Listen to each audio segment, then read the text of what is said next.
ఒంగోలు 29వ డివిజన్లో తెలుగుదేశం మరియు జనసేన పార్టీ ఆత్మీయ సమావేశం జరిగింది. డివిజన్ అధ్యక్షుడు పెద్దిశెట్టి చంద్ర, తెలుగు మహిళా ప్రతినిధి వరలక్ష్మి ఆధ్వర్యంలో నిర్వహించిన ఈ సమావేశంలో సీనియర్ నాయకులు, మాజీ మున్సిపల్ చైర్మన్ మంత్రి శ్రీనివాసరావు ప్రసంగించారు. కార్యక్రమంలో తెలుగుదేశం పార్టీ నాయకులు ముత్యాల నాగేశ్వరరావు, మేకల నరసింహారావు, కోట రాంబాబు, పోతంశెట్టి దుర్గాప్రసాద్, బూత్ ఇన్ఛార్జీలు గుంజి విజయలక్ష్మి, ఎండూరు నాగేశ్వరరావు, డేలక్స్ మస్తాన్, ఆటో మస్తాన్, సయ్యద్ రబ్బానీ, షేక్ సుబానీ, అష్రఫ్ వలీ, కండ్లగుంట మస్తాన్, చిన్ను శివ, అయినాబత్తిన వెంకటేష్, దేవరకొండ నవీన్, మెండాల శ్రీకాంత్, తోట నారాయణ, జనసేన పార్టీ జిల్లా ఉపాధ్యక్షులు చిట్టెం ప్రసాద్, జనసేన పార్టీ కార్యదర్శి ముత్యాల కళ్యాణ్, కృష్ణా పెన్నా ప్రాంతీయ కమిటీ సభ్యురాలు బొందిలి శ్రీదేవి, ఒంగోలు నగర జనసేన పార్టీ ఉపాధ్యక్షుడు పిల్లి రాజేష్, ఒంగోలు నగర జనసేన పార్టీ ప్రధాన కార్యదర్శులు దండే అనిల్, పల్లా ప్రమీల, నగర జనసేన పార్టీ కార్యదర్శులు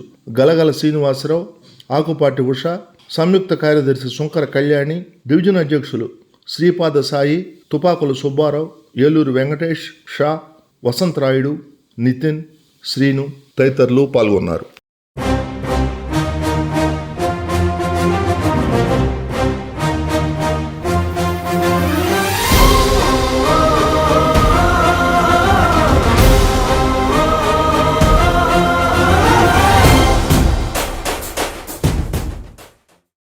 అభ్యర్థి మన దామచర్ల జనార్దన్ గారిని మనం అత్యంత విజయవంతంగా, అత్యంత భారీ మెజార్టీతో గెలిపించుకోవాల్సిన అవసరం ఉంది. దానికి మనందరం కూడా అన్నదమ్ముల్లాగా మంచి వాతావరణంలో మనందరం కూడా వాళ్ళ పైన ఎవరైతే పవన్ కళ్యాణ్ గారు ఉన్నారో అట్లా చంద్రబాబు నాయుడు గారు ఒక ఉన్నతమైన ఆలోచన చేసి వాళ్ళు ఈ రాష్ట్రాన్ని కాపాడాలి, ఇప్పుడున్న పరిస్థితుల నుంచి ఈ రాష్ట్ర ప్రజలు బాగోగు చూడాలి, ప్రతి కుటుంబం బాగుండాలి, పిల్లల భవిష్యత్తు బాగుండాలి, అన్నీ బాగుండాలని చెప్పి వాళ్ళకు మంచి నిర్ణయం తీసుకోవడం జరిగింది. ఆ నిర్ణయం అనుగుణంగా వాళ్ళందరం కూడా మనం కలిసి నిన్నే మనం మీటింగ్ చూసాం. ఎంత భారీ ఎత్తున జరిగిందంటే నిజంగా మీటింగు, అదే మీటింగ్కి ఇంకో పార్టీ వాళ్ళు కనుక తీసుకెళ్లాలంటే మన యూట్యూబ్లో వాటిలో కూడా మనం అందరం చూసాం. బస్సుల్లో కానీ వాళ్ళు ఏ విధంగా ఏ విధంగా వాళ్ళు డబ్బులు ఇచ్చి నానా రకాలుగా ప్రలోభాలు పెట్టి, అట్లాగే మీటింగ్కి వెళ్ళిన వాళ్ళకి మీకు ఫ్లాట్లు రావని, మీకు ఐదు తీసేసి ఇది ఎవరో కూడా ఆగే పరిస్థితిలో లేరు. అందరూ కూడా ప్రజలు కూడా తెలుసుకుని ఉన్నారు.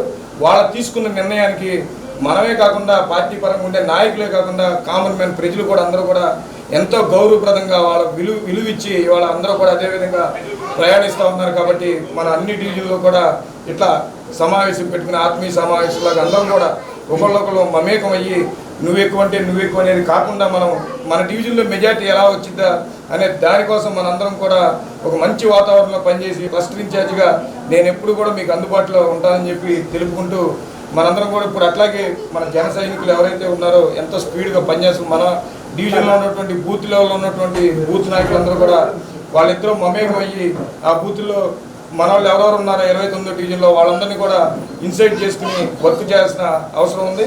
ఆ విధంగా మనం ముందుకెళ్ళి 29వ డివిజన్లో ఎప్పుడూ లేనటువంటి మెజార్టీ తీసుకురావాలి. అట్లాగే మన చంద్రబాబు కానీ నిజంగా పార్టీ కోసం అవేర్నెస్లో కష్టపడుతూ ఏ ప్రోగ్రామ్ ఇచ్చినా కానీ బాగా చేస్తున్నారు. అట్లాగే ఇక్కడ ఉన్నటువంటి కమిటీ అందరూ కూడా నేను నిజంగా క్లస్టర్ ఇన్ఛార్జ్ చేయడానికి చాలా గర్వంగా ఉన్నాను. ఎందుకంటే అలా నేను ఏ ప్రోగ్రామ్ టౌన్లో ఇచ్చినా కానీ ప్రథమంగా నాకున్న 4-5 డివిజన్లో ప్రథమంగా చేసే డివిజన్ 29వ డివిజన్. అందుకని మీ అందరినీ కూడా పేరు పేరుని అభినందిస్తూ పెద్దలందరూ ఇంక ఉన్నారు కాబట్టి వాళ్ళందరూ సలహాలు సూచనలతోటి మనం ముందుకెళ్ళి మన డివిజన్లో మంచి మెజార్టీ తీసుకొద్దామని చెప్పి మీ అందరికీ మరొకసారి ధన్యవాదాలు. ఒంగోలులో మంచి గట్టి పట్టున్న డివిజన్లు ఏవి అంటే 29, 32 గద్దలగుంట.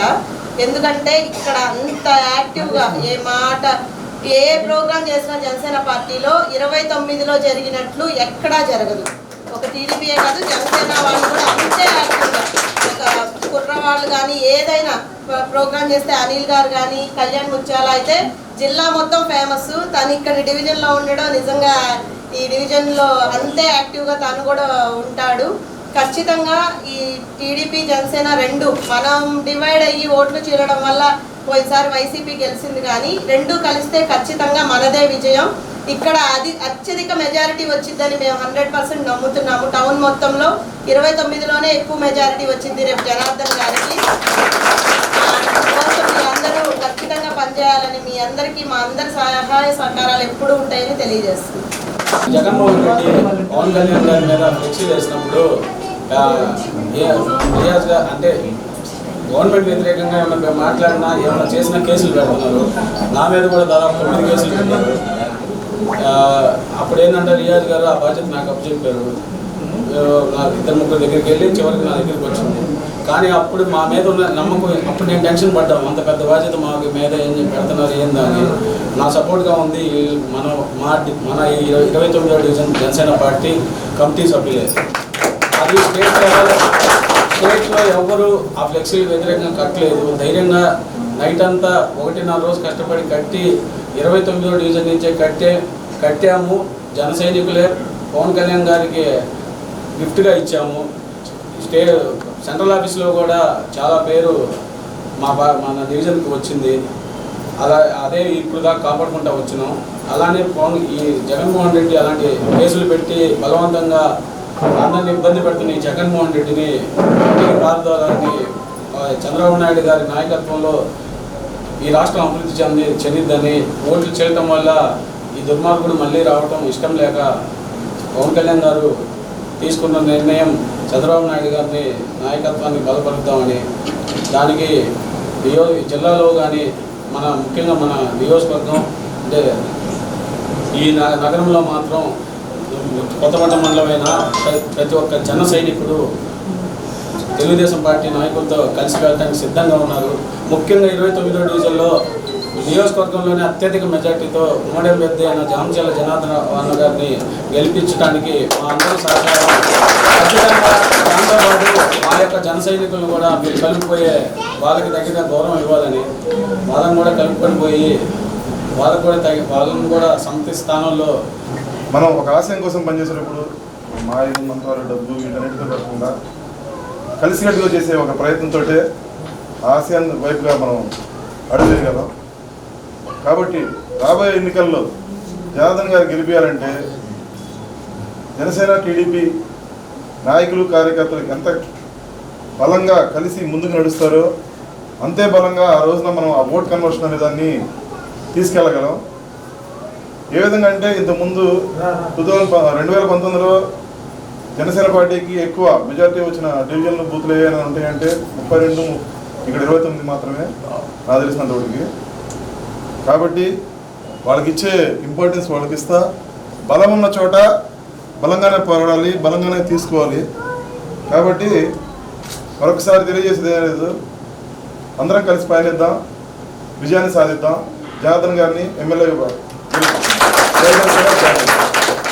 29వ డివిజన్ ఇంత బాగుపడినంటే ముందు చంద్ర గారికి, వరలక్ష్మి గారు ఒకసారి అందరూ క్లాప్స్ కొట్టాల్సి ఎందుకంటే కష్టకాలంలో ఎట్టున్నారో ఎట్ట చేశారో అందరికీ తెలుసు, చూశాను. కానీ అప్పుడు మనం చేసే పరిస్థితి కాదు ఇది.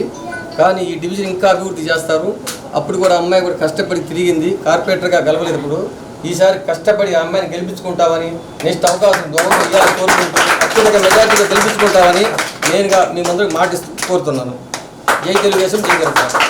పిఠాపురంలో ఎలాంటి కుట్ర జరుగుతుందో మీడియా ద్వారా గమనించి ఉంటారు. అక్కడ ఒక్క వ్యక్తి కోసం మిథున్ రెడ్డి గారు, ద్వారపూడి చంద్రశేఖర్ రెడ్డి గారు, ముద్రపల్లి భద్రాప గారు, ఇంకో వ్యక్తి, 4 వ్యక్తులు అక్కడ ఆయన ఓడించడానికి సర్వశక్తులు ఓడి గెలిపించుకోవాలని, ప్రతిపక్ష పార్టీని అంటే అధికార పార్టీని గెలిపించుకోవాలని కుట్ర జరుగుతున్నాయి. మన పవన్ కళ్యాణ్ అభిమన్యుడు, ఆనాటి అభిమన్యుడు పట్టణి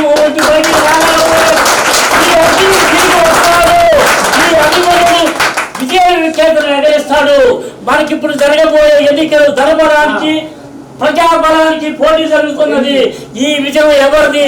ఈ కురుక్షేత్ర యుద్ధంలో కౌరవులకి పాండవులకి యుద్ధం జరుగుతున్నది. ఈ పొత్తు వెనక ఎవరు కృషి చేశారు జగమెరిగిన సత్యం. ఇది ఎవరు కాదనలేరు. ఈ పొత్తులో ఎవరు భాగస్వామ్యం ఉన్నారనే సంగతి, తెర వెనక ఎవరు కృషి చేశారనే సంగతి అందరికీ తెలిసిన విషయమే.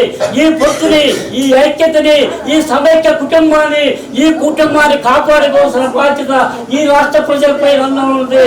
చంద్రబాబు నాయుడు గారి నాయకత్వం మీద పవన్ కళ్యాణ్ గారికి ఉన్న నమ్మకమే ఈనాడు ఈ ఆత్మీయ సమ్మేళనం జరిగింది. కాబట్టి వ్యక్తిగతంగా మీరు వరలక్ష్మి కోసం, చంద్ర కోసం రాలేదు.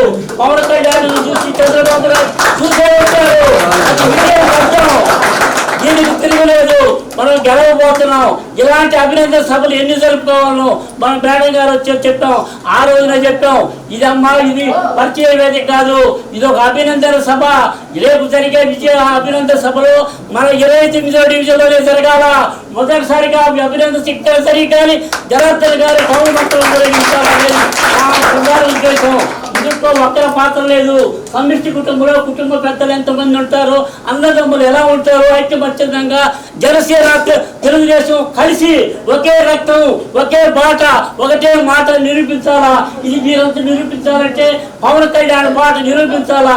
కారు కష్టపడి ఆయన పనిచేస్తున్నాడు, ఎవరి కోసం పనిచేస్తున్నాడు, ఆయన జరుగుబాటు లేక కాదు, ఉండటానికి వసతి లేక కాదు. ఈ రాష్ట్ర ప్రజలు ఈ దేశాన్ని ఈ రాష్ట్రాన్ని భవిష్యత్తులో తాకట్టు పెట్టబోతున్నారు. ఈ ప్రభుత్వాన్ని గద్దెదించాలనే ప్రధాన ఉద్దేశంతోనే పవన్ కళ్యాణ్ గారు చంద్రబాబు నాయుడు కలిపారనేది జగవరి సత్యం. చంద్రబాబు నాయుడు గారి ఉద్దేశం ఎలాంటిదంటే పేదలలో కళ్ళలో ఆనందం చూడాలా, పెద్దలపై చిరునవ్వు చూడాలనేది ఏకైక లక్ష్యం. ఆ లక్ష్యం నెరవేరాలంటే సంయుక్తంగా మన పోరాటం చేయాలా, వీర సైనికులాగా ముందుకు సాగాల. అలాంటి విప్లవము ప్రజల్లో రావాలా, ఉప్పొంగిపోవాలా. యువ రక్తం ముందుకుంటేనే మాలాంటి వాడు వెనక నడుస్తుంది జరగ. ఇది జరగాలి తీరుతుంది. అత్యధిక మెజార్టీ రాష్ట్రంలో 2వ గెలిపించాలా. మొదటి పవన్ కళ్యాణ్ రాష్ట్రంలో మొదటి మెజార్టీ పిఠాపురంలో ప్రజాబలంతో గెలుస్తున్నాడు. ఆయన ధనబలాన్ని ఓడించడానికి గెలుస్తున్నాడు. అలాంటి వ్యక్తిని ఆదేశించిన వ్యక్తి డబ్బు కోసం రాజకీయాలకు రాలేదు, ప్రజా సేవ కోసం వచ్చాడు. అలాంటి వ్యక్తిని గెలిపించుకోవాల్సిన బాధ్యత ఉంది. అలాగే జనార్దన్ గారి కుటుంబాన్ని గురించి జగమెరిగిన సత్యం. అలాంటి దాతృత్వం చెయ్యి ఇవ్వడే తప్ప చెయ్యి దాపడం తెలియని వ్యక్తి కుటుంబం. అలాంటి వ్యక్తి మనం వచ్చాడంటే గెలుపుచ్చుకోవాల్సిన బాధ్యత ఈ నగర ప్రజలకు ఉంది. రానున్న రోజుల్లో తెలుగుదేశం పార్టీ గెలిస్తే ఈ నగరానికి ఎలా అభివృద్ధి చెందుతుందో, ఎలా ముందుకు తీసుకెళ్తాడో, ఈ నగరం యొక్క రూపురేఖలు మారిపోతాయి. అత్యున్నత పదవిని అలంకరించబోతున్నాడు జనార్దన్ గారు. ఆ పదవులతో ఈ నగరం ఎలా ఉంటుంది మాటలే చెప్పడం తప్ప చేతలు లేదు. నేటి ప్రభుత్వాన్ని గద్దె దించాల్సిన అవకాశం మన అందరికీ ఉంది. కార్పొరేటర్గా పోటీ చేశాను. ఆ రోజు మేము ప్రతి ఇంటిని తిరిగి క్యాంపెయినింగ్ బాగా చేశాము. జనసేన తరఫున 29వ డివిజన్ గెలిచిద్దానికి గట్టి నమ్మకంతో ఉన్నాము. ఆ రోజు అది గెలవకుండా పోయింది. అది వైసీపీ ఎలా చేసిందో అందరికీ తెలిసింది. ఎందుకంటే ఫస్ట్ ఓటింగ్ బాగా పడుతుందని తెలిసిన కాడి నుంచి అందరు ఇంటికి వెళ్ళేసి మీ స్లిప్పుల మీద పేర్లు రాస్తున్నారు, మీరు ఎవరెవరికి ఓట్లు వేస్తారో అక్కడ తెలిసిద్దని చెప్పి అందరికీ ఇన్ఫర్మేషన్ ఇచ్చుకొని వాళ్ళ ఆటోలు పెట్టుకొని తీసుకొని వెళ్ళి మరీ ఓట్లు వేయించుకున్నారు. ఆ రోజే కనుక జనసేన టీడీపీ కలిసి కనుక పోటీ చేసినట్టయితే, కలిసి కనుక పనిచేసినట్టయితే ఆ రోజు వైసీపీ ఓడిపోయేది, వైసీపీ అయితే గెలిచేది కాదు. ఇంకా రానున్న రోజుల్లో రేపు జనార్దన్ గారికి మన జనసేన టీడీపీ తరఫున కలిసి ఈ డివిజన్ నుంచి భారీ మెజారిటీ తోటి జనార్దన్ గారికి గెలిపివ్వాలని చెప్పి నేను కోరుకుంటున్నాను.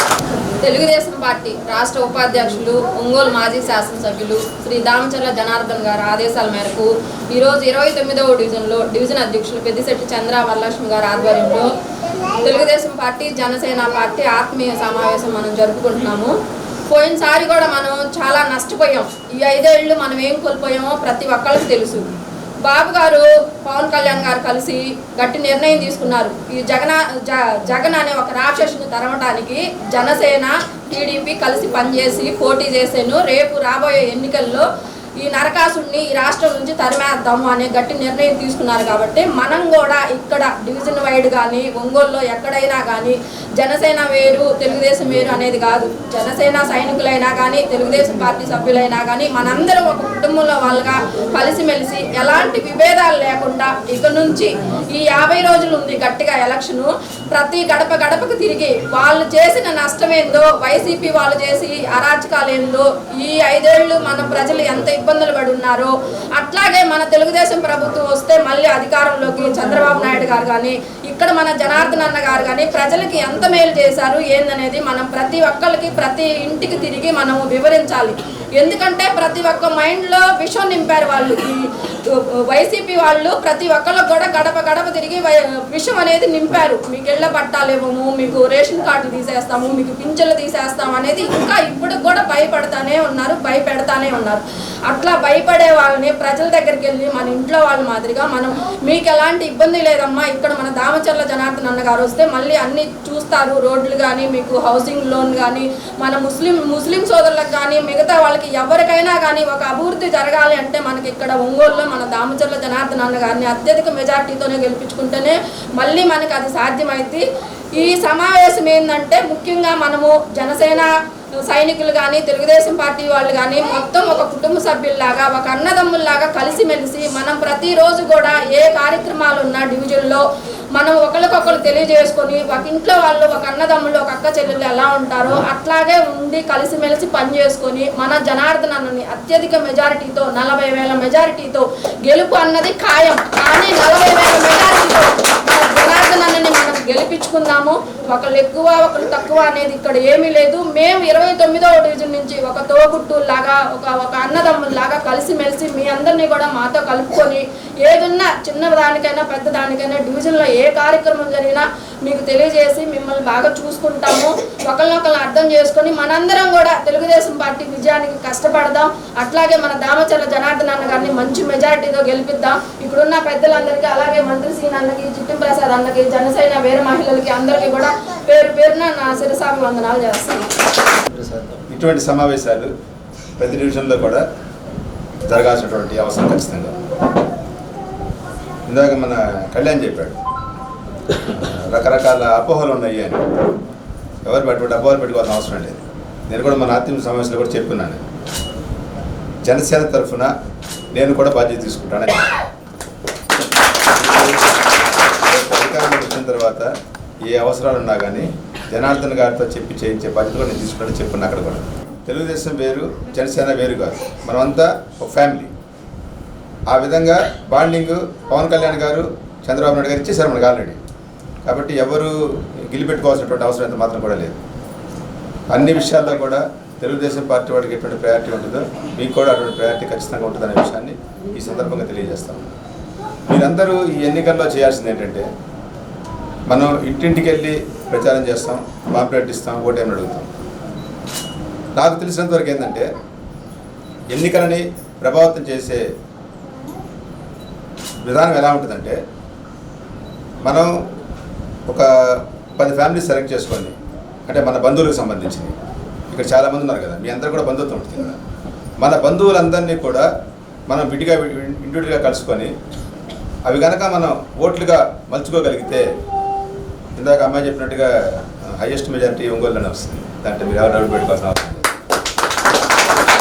ఎందుకంటే నా ఎలక్షన్స్ నేను 95లో మున్సిపల్ చైర్మన్గా పోటీ చేసినప్పుడు తెలుగుదేశం పార్టీ అధికారంలో ఉంది. అప్పటికి తెలుగుదేశం పార్టీ గవర్నమెంట్ ఫామ్ అయ్యి 6 నెలలు అయింది. నేను మున్సిపల్ చైర్మన్గా కాంగ్రెస్ పార్టీ తరఫున పోటీ చేస్తాను. ఒక కాజా ఖాన్ గారు అని చెప్పని ఒక ఎక్సైజ్ సూపరింటెండెంట్, రిటైర్డ్ సూపరింటెండెంట్ గారు ఉండేవాడు. ఆయన ఇస్లాంపేటలో వాళ్ళ బంధువులందరి దగ్గరికి వెళ్ళి రోజు ఒక 5 ఫ్యామిలీస్ 6 ఫ్యామిలీస్ సెలెక్ట్ చేసుకొని పొద్దున ఒక 5 ఫ్యామిలీస్, సాయంత్రం ఒక 5 ఫ్యామిలీలు, అలా ఆ విధంగా అందరిని ఎడ్యుకేట్ చేస్తా వాళ్ళందరికీ ఎందుకు మనకు ఓటు వేయాలనేది చెప్తా ఆ విధంగా ప్రభావితం చేసినందువలన 1000 ఓట్ల మెజార్టీ వస్తుంది డివిజన్ అన్న ఇస్లాంపేట. అదే పద్ధతి మనం ఎక్కడ కూడా చేద్దాం. ఇప్పుడు బంధుత్వాలు ఉన్నాయి, బంధుత్వాలు ఉపయోగించుకుందాం, స్నేహితులు ఉపయోగించుకుందాం. ఇంతకు మించినటువంటి బలం ఇంకెవరికి ఉండదు. పార్టీ బలం ఎంత ఉంటుందో మనకున్నటువంటి బంధుత్వం, మనకున్నటువంటి స్నేహితులు మనకి కనిపించినటువంటి బలం.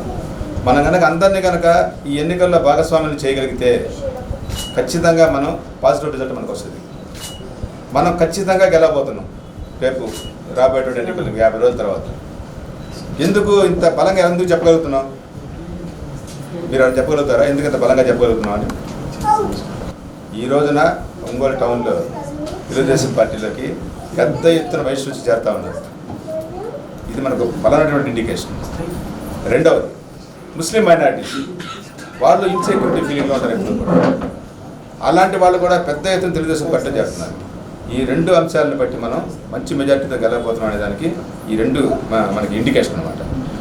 అయితే ఎప్పుడు విశ్వాసంగా పనిచేయాలి. అతి విశ్వాసం మనల్ని పాడు చేసేస్తుంది. ఖచ్చితంగా మనం గెలుస్తున్నాము అనేది మనకి లోపల కాన్ఫిడెన్స్ ఉంటుంది. అది అతి విశ్వాసం కాకుండా మనం ఈ 10 ఓట్లు తెచ్చుకోవాలి, ఈ 5 ఓట్లు తెచ్చుకోవాలి, ఈ 10 ఓట్లతో గెలుస్తాం, 5 ఓట్లతో గెలుస్తాం కనుక మనం ముందుకు వెళ్ళగలిగితే మీరు అనుకున్నటువంటి గమ్యం ఖచ్చితంగా చాలా స్పీడ్గా రీచ్ అయిపోతారు. ఈ డివిజన్లో జనసేన తెలుగుదేశం కలిసిన తర్వాత హైయెస్ట్ మెజారిటీ బహుశా ఈ ప్రాంతం నుంచి రావచ్చు. అయితే రావాలి అంటే ఖచ్చితంగా మీరు ముస్లింలను కూడా దీంట్లో మీరు భాగస్వామ్యం చేసుకోవాలి. మీతో పాటు కలిసి నడిచేలాగా మీరు అందరిని మోటివేట్ చేసుకోవాలి. ఎవ్వరూ ఎటువంటి భయాలు పెట్టుకోవాల్సిన అవసరం లేదు. ఇప్పుడు ఇళ్ల పట్టాలు ఎక్కడికి పోవు, అది 10 కిలోమీటర్ల దూరంలో ఉన్నాయి. మా మిత్రుడు బాలినేని శ్రీనివాస్ రెడ్డి గారు చెప్తా ఉంటారు, ఇచ్చేదేమో 1 సెంటు అంటే 6 గదులు, ఎన్ని అంతస్తులైనా కట్టుకోవచ్చు అంటే తాళ్ళు వేసుకునే కలిగి పైకి మరీ అన్యాయంగా దుర్మార్గంగా మాట్లాడుతూ ఉంటారు. 6 గదుల స్థలం ఇచ్చి 10 లక్షలనే భూతత్వంలో చూపిస్తూ ఉంటారు. ఎలా 10 లక్షలు ఏదో తెలియదు. ఇల్లు కట్టిస్తాడంట మళ్ళీ రేపొద్దు నేను మళ్ళీ వస్తే ఇల్లు కట్టిస్తాడంట. 5 సంవత్సరాలు అధికారంలో ఉండి చివరి రోజుల్లో వచ్చిన తర్వాత నువ్వు పట్టాలు ఇచ్చేటువంటి ప్రయత్నం చేస్తా, నీకు ప్రజల పట్ల ఉన్న ప్రేమ బాధ్యత ఉందని చెప్పేసి అసలు బాధ్యత నీకు ఏమైనా ఉందా? అసలు ప్రజల పట్ల నీకు ఏదైనా బాధ్యత ఉంటే ఇలాంటి పనులు చేస్తారు ఎవరైనా. నువ్వు గెలవంగానే మనం ఖచ్చితంగా మనం పేద ప్రజలకి ఇల్లు లేని వాళ్ళందరికీ ఇల్లు ఇవ్వాలనుకుంటే అది పెద్ద విషయమే కాదు అతనికి. నీకు తెలియదా ఎర్రజల్లలో అది ఐరన్ ఓరు ఉన్నటువంటి భూమని సెంట్రల్ గవర్నమెంట్ ఆధీనంలో ఉందని తీసుకొచ్చి బ్లేమ్ తెలుగుదేశం పార్టీ మీద ట్రై చేస్తాం. ఇటువంటివి కూడా అన్యాయమైనటువంటి కార్యక్రమాలు. తెలివితోటి పనిచేయాలా, నిజంగా ప్రజల సంక్షేమం పట్ల దృష్టి ఉండాలా. మనం ఇన్నిసార్లు గెలిపించినటువంటి ఈ నియోజకవర్గానికి మనం ఏం చేయాలనేటువంటి తాపత్రయం ఉండాలి మనిషి దగ్గర. అది లేనప్పుడు ఖచ్చితంగా ప్రజలందరూ కూడా ఎల్లకాలం అబద్ధాలని మాయని యాక్సెప్ట్ చేయరు. ఏదో ఒక రోజున ప్రతి ఒక్కరిలో ఒక రియలైజేషన్ వస్తుంది. ఆ రియలైజేషన్ వల్ల ఒంగోలు టౌన్లో వచ్చింది. బాలినేని శ్రీనివాస్ రెడ్డి గారి నిజ రూపం ప్రజలు చూశారా చూడలేదా? కాబట్టి చూసిన తర్వాత ఎవరు కూడా వైఎస్ఆర్ పార్టీకి బాలినేని శ్రీనివాస్ రెడ్డి గారికి ఎట్టి పరిస్థితుల్లో ఓటు వెయ్యరు. ఎవరన్నా వెయ్యాలని అనుకున్న వాళ్ళని మనం కన్విన్స్ చేసుకోవాల్సినటువంటి బాధ్యత. దీంతో పాటు ఇంకొక బలమైనటువంటి దుష్ప్రచారం కూడా జరుగుతోంది. రేపు కనుక తెలుగుదేశము, జనసేన, భారతీయ జనతా పార్టీ కూటమి కనుక అధికారంలోకి వస్తే ఇప్పుడు ఉన్నటువంటి సంక్షేమ కార్యక్రమాలు అన్నీ ఆగిపోతాయి అని అందరికీ మనకి చెప్పాలండి. సంక్షేమ పథకాలకి ప్రారంభించింది జగన్మోహన్ రెడ్డే కాదు. 1983 నుంచి ఎన్టీ రామారావు దగ్గర నుంచి సంక్షేమ కార్యక్రమాలు జరుగుతూ ఉంది. ఈయంత ప్రారంభం కాలేదు, ఈయంత అంతం కావు. కాబట్టి చంద్రబాబు నాయుడు గారు పదే చెప్తా ఉన్నారు, పవన్ కళ్యాణ్ గారు పదే చెప్తా ఉన్నారు, ఇప్పుడున్నటువంటి పథకాలకి కంటిన్యూ చేస్తూ ఇంకా అదనంగా మేము పేద ప్రజల సంక్షేమం కోసం చాలా ఇస్తాము అని. అంతేకాకుండా సంక్షేమం, అభివృద్ధి రెండు కళ్ళులాగా ప్యారలల్గా నడిపిస్తే వెళ్తారు. అప్పుడు మాత్రమే మన రాష్ట్రం అభివృద్ధి పదంలో ముందుకెళ్తుంది. ఏ ఒక్క వ్యవస్థ కూడా బాగాలేదు. ఇవాళ నియంతృత్వ పోకడలతో ఈ రాష్ట్రం నడుస్తూ ఉంది. కాబట్టి మనందరం కూడా బాధ్యత కలిగినటువంటి వ్యక్తులుగా, తెలుగుదేశం పార్టీ, జనసేన పార్టీ కార్యకర్తలు అంటే సమాజం పట్ల బాధ్యత ఉన్నటువంటి వ్యక్తులు. కాబట్టి మీరందరూ కూడా ఆ బాధ్యతను కనుక పూర్తిగా గుండెలు నింపుకొని కనుక మీరు పనిచేయగలిగితే రేపు దామచల జనార్దన్ గారి గెలుపు తల్లేరు పండి మీద నడికే ఏ డౌట్ ఎక్కలేదు. జనార్దన్ గారి దగ్గర ఉన్నటువంటి ఒక ప్రత్యేకమైనటువంటి లక్షణం, టౌన్ని ఏ విధంగా అభివృద్ధి చేయాలి. ఎప్పుడు కూడా ఈ నియోజకవర్గాన్ని ఎవరు అభివృద్ధి చేశారంటే దామచల జనార్దన్ చేశాడని చెప్పుకునేటువంటి కోరిక. కాబట్టి ఆహారం దానికోసం శ్రమిస్తూ ఉంటాడు. అంత 2014 నుంచి 19 దాకా లేనిది ఇప్పుడు కొత్తగా ఆయనకు వచ్చినటువంటి ఆలోచన. కార్యకర్తలని మనం ఆ టర్మ్లో మనం నెగ్లెక్ట్ చేసాం, చాలామంది ఇబ్బందులు పడ్డారు. అటువంటి పరిస్థితి కాకుండా కార్యకర్తలని, అభివృద్ధిని రెండు చక్రాల్లాగా ఆ బండిని నడిపించేటువంటి ప్రయత్నం ఆయన చేస్తూ ఉన్నాడు. సైకిల్ 2 చక్రాలు ఎట్లా ఉంటాయో అలాగే రేపు వచ్చే గవర్నమెంట్లో ఈ 2 సమానమైనటువంటి పరిస్థితులు. కాబట్టి ఎప్పుడైతే కార్యకర్తల సంక్షేమం పట్ల కార్యకర్తలకి మనం ఏం బాధ్యత ఇవ్వాలనేటువంటి ఆలోచన ఆయన దగ్గర ఉందో ఖచ్చితంగా తెలుగుదేశం పార్టీ, జనసేన అందరికీ కూడా ఆ ప్రయోజనం లభిస్తుంది. మీరు ఏం అనుమానం పెట్టుకోవాల్సిన అవసరం లేదు.